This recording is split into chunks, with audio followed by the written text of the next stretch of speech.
Señores, uno de los temas que vamos a tratar es el tema educativo, pero nosotros charlamos los colegios, etcétera.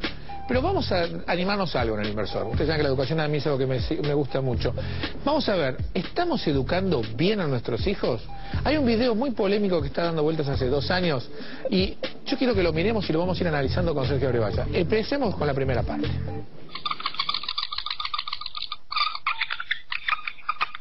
Every country on earth at the moment is reforming public education. There are 2 reasons for it. The first of them is economic. People are trying to work out how do we educate our children to take their place in the economies of the 21st century. How do we do that? Given that we can't anticipate what the economy will look like at the end of next week, as the recent turmoil is demonstrating. How do we do that? The second, though, is cultural. Every country on earth is trying to figure out how do we educate our children so they have a sense of cultural identity and so that we can pass on the cultural genes of our communities while being part of the process of globalization. How do we square that circle?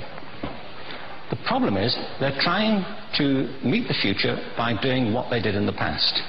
And on the way, they're alienating millions of kids who don't see any purpose in going to school. The problem is that the current system of education was designed and conceived and structured for a different age. It was conceived in the intellectual culture of the Enlightenment and in the economic circumstances of the Industrial Revolution. Before the middle of the 19th century, there were no systems of public education. Not really. I mean, you could get educated by Jesuits, you know, if you had the money. But public education, paid for from taxation, compulsory to everybody and free at the point of delivery, that was a revolutionary idea.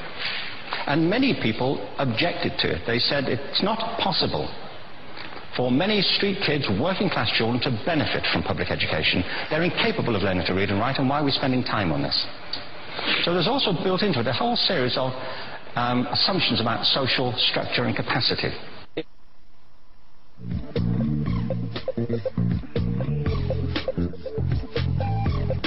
Interesante, ¿no? El planteo de Ken Robinson, es decir, estamos educando a los chicos para el futuro usando un sistema del pasado, estructurado de una manera del pasado, en el cual en su momento, cuando se hizo la revolución educativa, que empezó con la educación pública, allá por el 1800, en realidad muchos decían también, esto no tiene sentido, esto no sirve para la gente, para los pobres no sirve esto.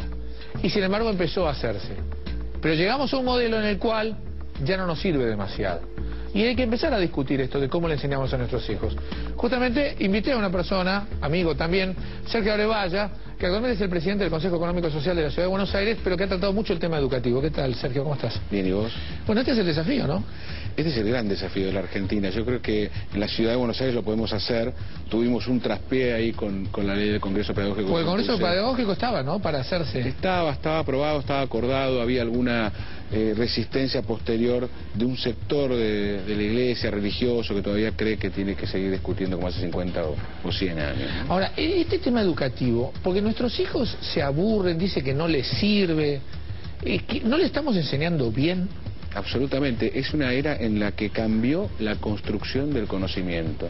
Es decir, esto que vos contabas, hace un siglo se trabajaba primero con la idea de un siglo atrás, que era cómo el conocimiento académico, o cómo se definía el conocimiento académico, que era el importante, y un siglo atrás se estructuraba de acuerdo al área industrial. A mí usted sabe que le dijiste una vez, en realidad yo me eduqué exactamente igual que mi madre, y mi hijo exactamente igual que yo, con lo cual todos decimos, che, ¿cómo cambió el mundo? Pero en realidad, mismas materias, misma forma de ir, misma forma de asistencia. Y aún yendo a excelentes colegios, pueden paliar un poco esto de algún lugar, agregando alguna cosa, pero en términos concretos el sistema, la estructura es exactamente, de contenido es exactamente lo mismo. Y ahora, estos chicos nuevos, con tanta información, en realidad les voy a saber qué, miren en la segunda parte, que lo explica bastante bien. Children are living in the most intensely stimulating period in the history of the earth. They're being besieged with information and calls for their attention from every platform, computers, from iPhones, from advertising holdings, from hundreds of television channels. And we're penalizing them now for getting distracted. From what? You know, boring stuff at school, for the most part. It seems to me it's not a coincidence totally that the incidence of ADHD has risen in parallel with the growth of standardized testing. But the model we have is this. I believe we have a system of education that is modelled on the interests of industrialism and in the image of it. I'll give you a couple of examples. Schools are still pretty much organised on factory lines, ringing bells, separate facilities, specialised into separate subjects. We still educate children by batches. We put them through the system by age group. Why do we do that? Why is there this assumption that the most important thing kids have in common is how old they are? It's like the most important thing about them is their date of manufacture. You know what I mean? Well, I know kids who are much better than other kids at the same age in different disciplines, or at different times of the day, or better in smaller groups than in large groups, or sometimes they want to be on their own. If you're interested in the model of learning, you don't start from this production line mentality. It's essentially about conformity, and increasingly it's about that as you look at the growth of standardized testing and standardized curricula, and it's about standardization. Este es el punto, ¿no? Es increíble cuando hace la comparación entre una escuela y una fábrica, es exactamente lo mismo. Es tremenda. Es que en realidad ese fue el pensamiento que alimentó la estructura de una nueva escuela que, como vos bien decías, venía a revolucionar. Sí, o sea, en su momento fue revolucionario, útil, claramente. Y de hecho, en la Argentina de 1420 igualó para arriba, construyó nacionalidad. La educación pública sigue siendo la mejor definición para igualar. Pero los contenidos, ¿cuáles son los contenidos? Y este es el planteo que hace Robinson y que nos hacemos muchos. No pueden ser los mismos los de mi mamá, los de mi abuelo, probablemente, que los de mis hijas que acaban de terminar, claro, la más chica de secundario. Ahí hay un concepto, ¿no?, que es este tema del formulario estándar, ¿no? O sea, la prueba estándar, el tipo estándar. Y vi un dibujo muy lindo viendo estas cosas, ¿no? Que están los diferentes, ¿no? Está la jirafa, el elefante, el mono. Y el tipo dice, vamos a hacer una prueba igual para todos. A ver, gana el que sube al árbol. Con lo cual, los demás ya perdieron. Los demás ya perdieron. Pero el mundo te prepara así, ¿no? Digo, si vos no sabés algo de física y sos artista, te mató igual. Y además es raro en esto. Nosotros, por ejemplo, en nuestro país estamos asumiendo ya definitivamente que un chico a los 18 años está en todas las capacidades, ¿sí? Entonces, ¿por qué no pensamos que mucho tiempo antes puede empezar a elegir esa profesión que va a definir toda su vida a los 18 años?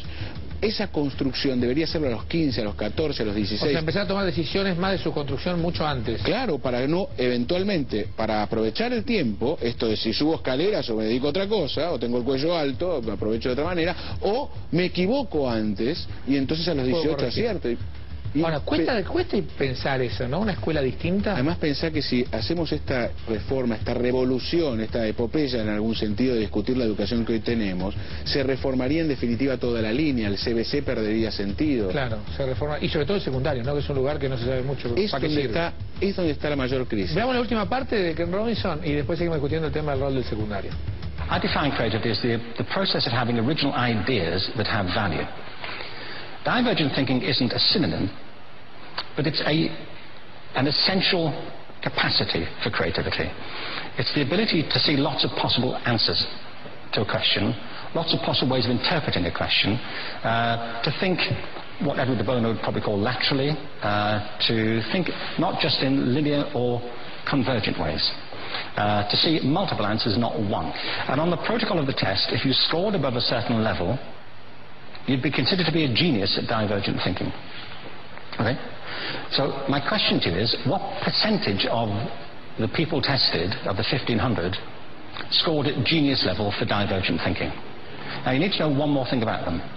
These were kindergarten children. So what do you think? What percentage at genius level? 80. 80, okay. 98%. Now, the thing about this was it was a longitudinal study. So they retested the same children 5 years later, ages of 8 to 10. What do you think? 50? They retested them again 5 years later, ages 13 to 15. You can see a trend here, can't you? Now, this tells an interesting story, because you could have imagined it going the other way, couldn't you? You start off not being very good, but you get better as you get older. But this shows two things. One is we all have this capacity, and two, it mostly deteriorates. Es interesante, ¿no? Esto de la divergencia, porque en la educación vos te dice, ante una pregunta, una respuesta. Y en realidad lo interesante del mundo de hoy es que ante una pregunta Hay muchas respuestas. Y no premiamos eso. Hay toda una línea de pensamiento en los últimos años, él lo cita de Bono, hay otros que se ocuparon de liderazgo, otros del mundo empresarial que fue Peter Senge. Peter Senge dice, la organización del futuro es la organización que aprende a aprender. Y uno podría decir, la comunidad del futuro es aquella que aprende a aprender. Y lo que nos está contando acá Robinson es que los paradigmas te matan, te van deteriorando la capacidad creativa que tenés en la primera edad. Cuando hace el test ese justamente que mientras más crecen los chicos, menos capacidad de creatividad de buscar respuesta alternativa. Porque los metemos en un sistema que tiene paradigmas, que además tiene paradigmas de 1 y 2 siglos, claro, en contenidos 2 y en organización 1 siglo, y le decimos, adaptate, mientras reciben un bombardeo de conocimiento de otro lado, que es muchísimo más fuerte, muchísimo más dinámico, y que tiene otro formato. Y está totalmente desorganizado y no se puede aprovechar tampoco. Absolutamente, salvo que nosotros lográsemos entender incorporar ese cambio que está sucediendo afuera, incorporarlo a la educación. Y probablemente podríamos entonces ser competitivos, porque en el principio de lo que mirábamos hoy, lo que nos está planteando es que las comunidades buscan desde lo local insertarse en lo global, mantener identidad, pero ser parte de la producción del mundo. Claro. No podemos competir con herramientas de hace 2 siglos, es imposible. El mundo está en crisis en el tema educativo, la Argentina está en 3 crisis, digamos, o sea, no podría ser una sola. Y vuelvo a esto que te decía, Einstein se la pasó 17 años en ese sistema educativo tratando de hacerles entender en Berna que su planteo era para el doctorado. Bueno, vino el premio Nobel y seguía insistiendo en la universidad. Que era para el doctorado. Claro, bueno, el paradigma... Digo, algo... Lo interesante de todos estos paradigmas, porque tenemos que ir cerrando ya, es que Steve Jobs, Bill Gates, se fueron directamente de la universidad y fueron los que triunfaron. Fueron un garage. Es decir, es muy interesante esta forma de pensar la educación. Sergio Brevalla, esto para la tele es inédito. No hay tanto tiempo para pensarlo. Pero te agradezco muchísimo por pensar tanto en la educación. No, gracias. Ojalá se hiciera el Congreso Pedagógico de esa manera de discutir esto. Vamos a impulsarlo, y vamos a pedirle a los periodistas como vos que estén a la cabeza de este debate. Vamos a discutir, porque me parece la pena realmente de cómo estamos educando a nuestros chicos. No podemos seguir educándolos como se educaron a nuestros abuelos. No va a ningún lado. Y la culpa no es de los chicos, la culpa es del sistema. Sí, claro, después se aburren, no hay que decir se aburren. Claro, los aburrimos. Los aburrimos, no se aburren. Es muy cierto, gracias Sergio.